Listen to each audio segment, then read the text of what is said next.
According to Alvin Adams, public relations are a key component of any operation in this day of instant communications and rightly inquisitive citizens. They need to know you and what you're offering. But do you have what it takes to package and present your image in the right way? Well, Mary Gitari Mutanu is not just a communications expert, but a talent with a soul to help, serve, and empower businesses and individuals for a successful community. I met Mary 3 or 4 years ago when we just came into Sandbox together as young PR. She was a PR expert. I was just digital expert, and we wanted to start collaborating because we're very closely related in marketing and helping businesses.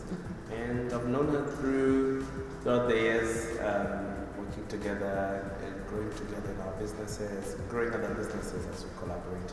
Mary is a very good visionary, somebody who has like a very good passion to see other people come up in businesses and even the founders themselves and their teams. So we've been working with Mary ever since, and there's no one day, whether we are having an amazing day or a day where we are fighting, that we've had a challenge working with her. She's been fantastic to help us also in our own business visualize, grow, collaborate, and help our clients get even further impacts. We've done a few projects together, and always Mary's the one thinking outside the box. A very tiny thing that nobody has thought of. And like that brings a bulb moment. She brings a bulb moment in the room every time. Like, Mary will think of something and like, how did you thought of everything, but you've added some spice into it that we couldn't seem to find, but it seemed like if she didn't add that thing, it wouldn't have been as good, like the whole project would started. I met Mary 4 to 5 years ago. She's my boss. She's our lead director at Brandsburg PR. And I've worked with her since. Several projects, several clients, personally and work-wise, professionally. So I kept telling people, it's a funny thing, I kept telling people that Mary is the kindest person that I've ever met. And they are just like, no, it's not possible. Then now I go to elaborate, I'm like, Mary gave me a job when I really needed one. I didn't study PR, I'm not even from a communication background, but she took me up and trained me and showed me the ropes and basically what I do every day. She even fed me at some point in my life. Yeah, so Mary literally is the kindest person I know. My name is Mary Mutanu. I am a communication practitioner. I specifically work in the PR sector, which is public relations, and I run a business called Brandsburg PR. Been now operating maybe over the last 10 years. So I call myself the founder, CEO, and all those other titles that are associated with running your own business. Mary narrates to me how she discovered her passion in public relations and communications, guided by her core values in community service. Brandsburg PR is a communications agency that helps SMEs and other businesses to be seen, to be known, and to be heard. We believe that it's very important for businesses, and especially businesses in Africa, to tell their story so that people can get to understand what they do. And a lot of times I've found that many people don't want to tell their story. Either they're afraid that they'll tell it wrong, or that they will make a mistake somehow by bringing themselves that visibility. But the truth is, for any business to run, people must know you exist.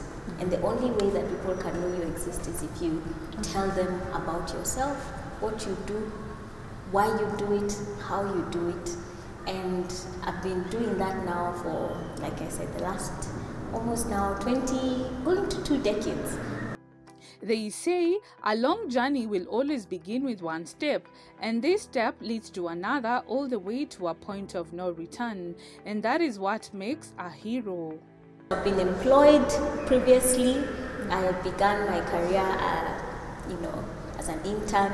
Then I progressed and went on to at different organizations within the communications PR field until I was encouraged to start my own business. I grew up in Nairobi, but my parents originate from Bukambani, both of them from Kitui. And I think I had an interesting sort of upbringing, I can say. The first few years of my life, I lived with my extended family. They all made a big impact on my life. I even lived with my grandmother for the first couple of years of my life as well. And so now there I went to Kambani, I learned all my my Kikamba properly and I herded my goats and I saw, sent to the market and I loved it. It was really, really nice. And then I came back to Nairobi to continue with my education and lived in Langata. Started off there, went to Current C Primary School and stayed there until I finished my KCPE. Went on to State House Girls High School, was very involved in sporting activities. I was actually a hockey player. I did a little bit of music, but I wasn't in the common clubs. I wasn't in, drama club or music, singing. So I was more into sports actually, which I really enjoyed. Growing up in Langata, as it was called, LA, was interesting. I think I formed a lot of friendships there. We moved on to South B and then to Athi River. So I did a lot of moving, I would say, but not after every year or anything like that. There was a little bit of stability. A lot of that of my formative years were really spent growing my friendships and understanding what it means, because my siblings came much later than me, so I have large age gaps. The beauty of this jewel is not only physical, but deep within her lies a golden heart that goes out of her way to reach out to the needy. One of the things that Brandspark PR does is we take a pro bono project every year, and one of the ones that we've stuck with is called Kilele Health. And Kilele Health is Kilele Health Association. Was started by a lady called Benda Kitaka, and she's coming from years of working with cancer survivors and patients. And she was a client at one point where she was the marketing manager at Toyota. But due to a personal issue, she then decided to be an advocate and a voice for, this cancer, especially cervical cancer and survivors, patients and survivors, and caregivers actually. So we've now been working with Benda for the last 2 to 3 years. What that has done for us is to give us perspective on how much some of these individuals like Benda need support of organizations like us who have communication skills to be able to tell the stories of what they're doing, to help them in their advocacy journey, and also to create forums where they can bring people together to continue sensitizing them on things such as they call them non-communicable diseases like cervical cancer. And specifically this year, Brenda and a few of the other survivors decided they're going to climb Mount Kenya. And that was so amazing because before that, a lot of the survivors didn't know how to tell their stories. They didn't know how to even tell their family members some of the needs that they had. And so we helped them through a program where they learned how to share their stories on Instagram, on Facebook, on Twitter, and give them that perspective of this is what I'm doing, join me and help me to tell the story. Now this particular year, they have a target of raising support for women to access, especially needy women, to access free cervical cancer medication, which is a vaccine. And we're looking to raise almost 500,000 so that at least 250 of these women can access this vaccine for free. We're then working with some of the brand ambassadors like Limo Kipkemoi, who is saying is going to climb up Mount Kenya 10 times, not just once, but 10 times, to create awareness about this need. And we've been so privileged to be part of this solution and to help Brenda and her team think through what are some of the options that we have. How do we package this information so that we can reach more people? Yeah, so beyond that, we work with the Bands Association of Kenya. Again, same thing, so much need happening in the informal settlements. People, young children getting banned because there's no awareness whatsoever on the impact of having 80-degree burns on your body. And we did a campaign with one of our clients, Kim Faye, through Bio Oil, to just create that sensitization in the informal settlements. And we work together with stakeholders like the Burn Society of Kenya, like the St. John's and Red Cross, and the county government to help share that, to package and share that information.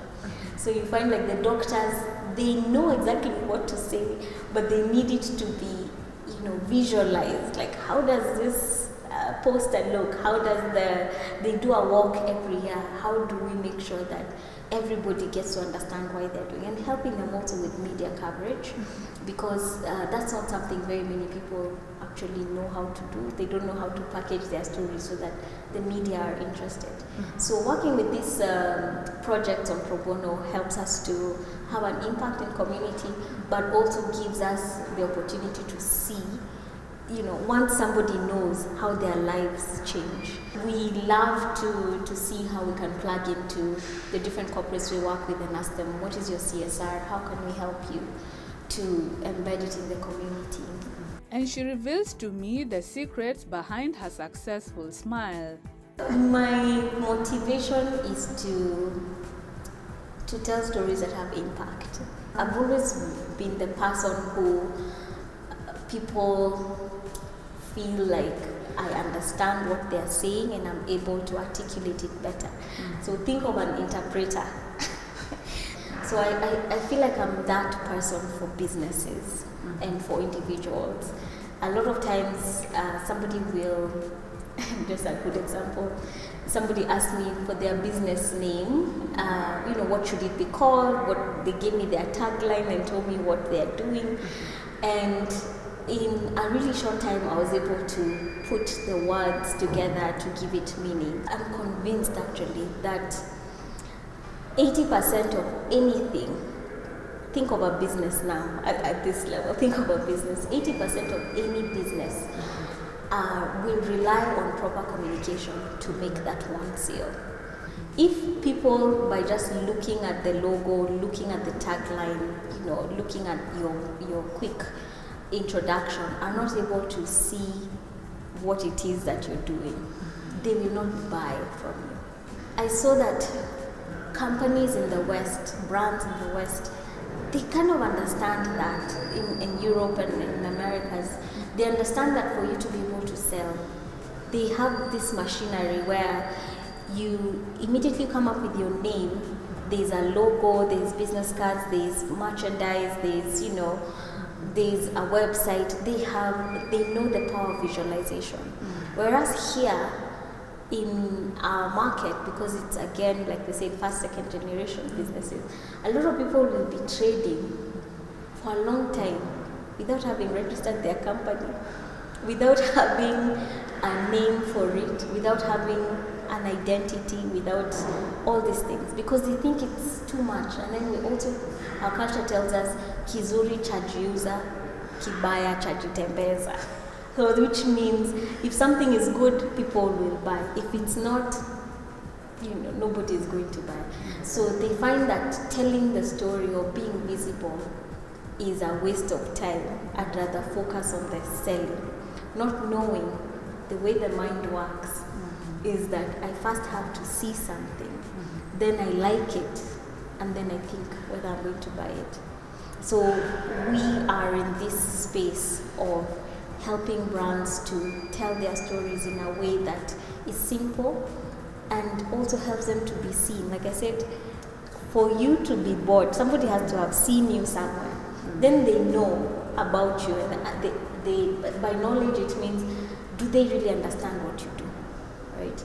And then be heard. They look now with the internet, they'll say, let me see whether this company called Brandspark PR exists. So whatever then is there, or if I ask someone, they say, have you ever heard of this company? No. It begins to impact your trust. So all this visibility plus trust is what builds your pipeline for sales. So I've seen this for many companies in the last almost 2 decades, as I've said. The companies that are focused on telling their stories, the companies that are focused on even just being visible, they're the ones who customers have come to. The ones that have remained invisible, it's harder for them to make that one sale. So I want to make it easy for people to sell their products, their services, and that's what motivates me. I want to encourage that young woman who's currently feeling hopeless, like she needs to finish her university and she's not getting an internship. What can she do? I think one way to look at it is position yourself to volunteer and not to be discouraged, be optimistic, and also look at all this virtual work that's available right now. There's a lot of people who are saying, maybe you don't have to come into my space, but I could give you some projects to handle. And then when you're given those opportunities, you do them well. I'd like to encourage that person to pursue knowledge and collaboration as much as possible. Don't try to do things in isolation and feel like I must crack this. And give yourself grace. If something doesn't work out, just join a community. Sandbox has a lot of learning opportunities. Every month there's always a networking forum that's being, we're asking people to come in and join us and learn at only 1,000 bob, and that's for snacks really. You come in and you can sharpen your skills on different things. So there are numerous programs going on. How can you as a young business plug in to some of these and even begin to grow your business? There's always the thought of mentorship. How do you get a mentor who can help you move from point A to point B by keeping you accountable? So that's something that also really worked for me. And then for the couples running businesses, I really recommend doing this class called Ndoa. It's not just for marriage. It's for, like I said, learning how to have shared vocabulary, so that when I say fighting fair, you understand what fighting fair means. Both of us are understanding. So the more common values you have, the easier it is to work towards success. There's so many associations, or at least there are key associations that support families in business. So that's another place to plug in. Maybe somebody who's in career and looking to start their own business, even if it's at a late juncture. Maybe you've pursued your career and now you feel, I don't know, I need to start preparing for retirement. We only have like a couple of years before all the wind is spent on the current employers that we have. It's to encourage you to come. There's a program at Sandbox called Kisima for professionals who are hoping to start businesses after having been employed for quite a bit of time. So there's a solution within the Sandbox. If you go to sandbox.ke, www.sndbx.ke, you're able to gain access to all these programs that are running, and there's one for each and every kind of person who wants to start a business. Talk to someone before you actually make the decision. Consult somebody beyond your family circle who's actually been running business and who can give you that kind of support that you need. It doesn't come easy, but there are several challenges that come with the calling. A lot of times, women CEOs are seen as though they are running their businesses as a hobby. Because, and especially if they're married, so there's that perception still. I know it's going down, but a lot of times we might walk into the same room, offering the same products, the same solutions. A man's invoice will be 1 million shillings. Mine will be 1 million shillings. His check will be signed. I'll be told, this 1 million, so we negotiate because you're just going to buy shoes and your handbag. You don't need 1 million shillings to buy a handbag. So it's looked at as if the man's income is going to do a lot. And he could be single, living with his mother. But people don't have a problem. For women, there's always that you already have a cover. I don't need to really, go deep into my pocket to pay for this service, the same amount that I would pay a gentleman. And then there's that negotiation. They just feel like, how do I know you will deliver? I can't trust the testimony of one woman. I need another man to come in and give his input. I've been really grateful that there are so many women associations, there are so many women who are working together now to break down those inequalities.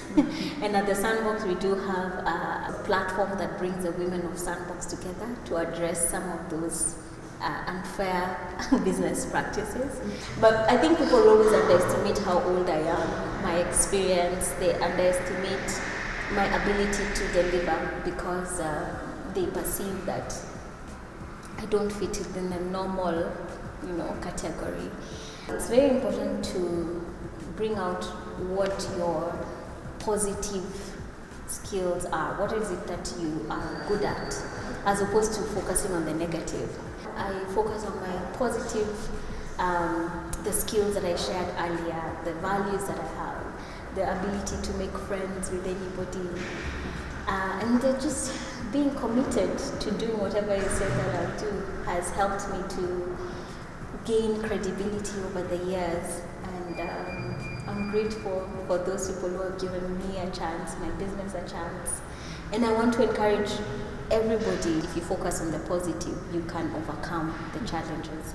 And every limitation has an opportunity for you to overcome. So always think, how can I overcome?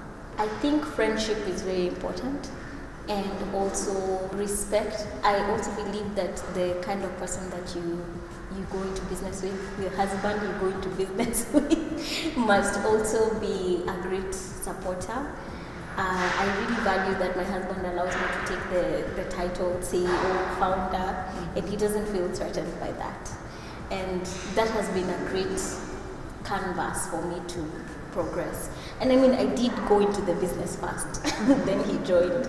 So he's not very interested in the titles. He's interested in what are we doing. He's very focused on how do we make whatever we're doing work and progress.